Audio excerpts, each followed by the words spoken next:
The Civil War, baby. Little ESP there. Corvallis. This Oregon team is going to make me keel over, Andy. Like, I have no idea. So, like, everyone is down on Oregon right now, right? Yes, very highly down. I always get uncomfortable when a team that has this many good players stinks or isn't very good. I don't think that Oregon stinks.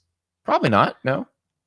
I think that Dylan Gabriel took a massive step forward confidence-wise probably in that game because he made some plays there at the end of the fourth quarter. But they also had 2 special teams touchdowns that saved their bacon. How often can you count on 2 special teams touchdowns? Ask Iowa. That's what I'm talking about. Right.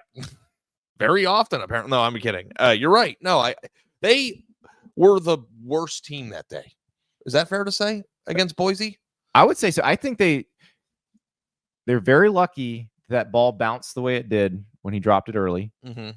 It was very smart that a teammate grabbed it, but they lose if that bounces differently. Yeah.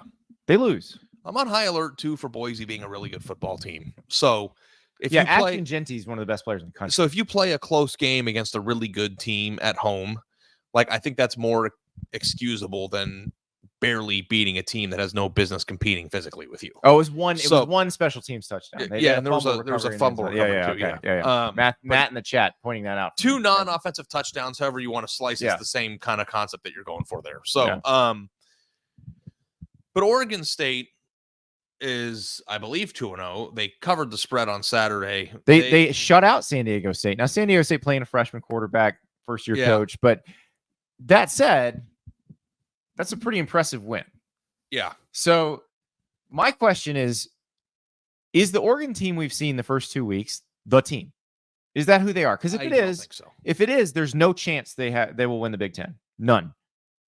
I think Oregon's going to bounce back this week. And I know it's a close rivalry game. I know that it's not the same Pac-12 situation that it's been in the past. But I am on high alert for that Oregon 56-20 win over somebody. Like right. It's going to happen. It's going to happen at some point. So I think that it's going to potentially happen this week. I think Oregon State's a little bit better than people give them credit for and have been. But new coach, new quarterback, they're at home, so that helps. Right? I also, it's hard to gauge how much emotions play into these sorts of things. Yeah.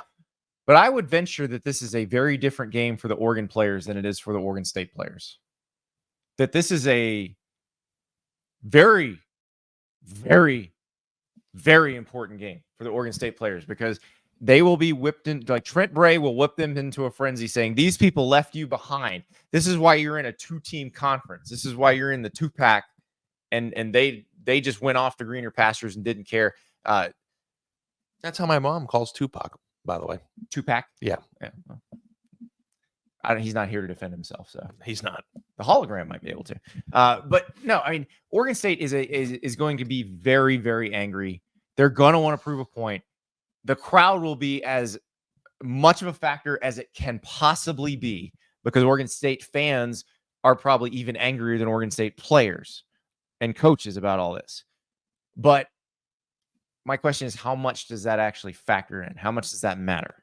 Yeah. But I will say they're playing against a team that has looked lackadaisical against teams it was supposed to beat. Yeah. And you're getting 13.5 points. You're getting almost 2 touchdowns. Yeah, I still like Oregon here. I think the crowd becomes a factor if the game is close early.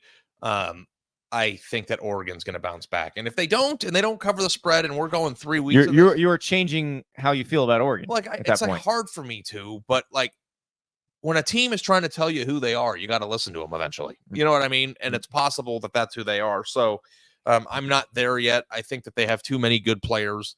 There were some missed throws in the second half to Evan Stewart, who was open. I mean, they get open, and there's like explosive there. Yeah, I was Jeff Schwartz, former Oregon Duck, played in the NFL for a long time on the offensive line. He did a film breakdown of it, and his concerns were both on the offensive and defensive lines, just a lot of misassignments, a lot of guys getting beat in individual, matchups that shouldn't be happening because they have better players. And that's troubling. So, Goat Dog, is the 2-pack a power 4 or a G5? We know our answer. It's neither. It's neither, because we can't. There's 10 conferences if we call it one of those. So it either have to be a power 5 or a group of 6. It's nothing. It's two teams. So it is a I don't know, an autonomous unit for mid-mall snacking. Isn't that what they call the food court and mall rats? So that's what it is. Yeah, there's no way to quantify it at this point. But so you're taking Oregon to cover. I will take Oregon State to cover. I think Oregon's going to win the game, but I think, again, they're going to fart around, because so far they've not proven that they aren't a team that farts around. Yeah. Well, nothing happens for the first time until it happens. I'm expecting. We've talked about that all year. Yeah. But I think they continue to fart around. Okay.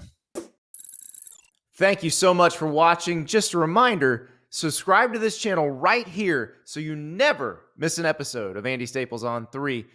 And oh, by the way, watch all the other great videos on the On3 Sports YouTube channel.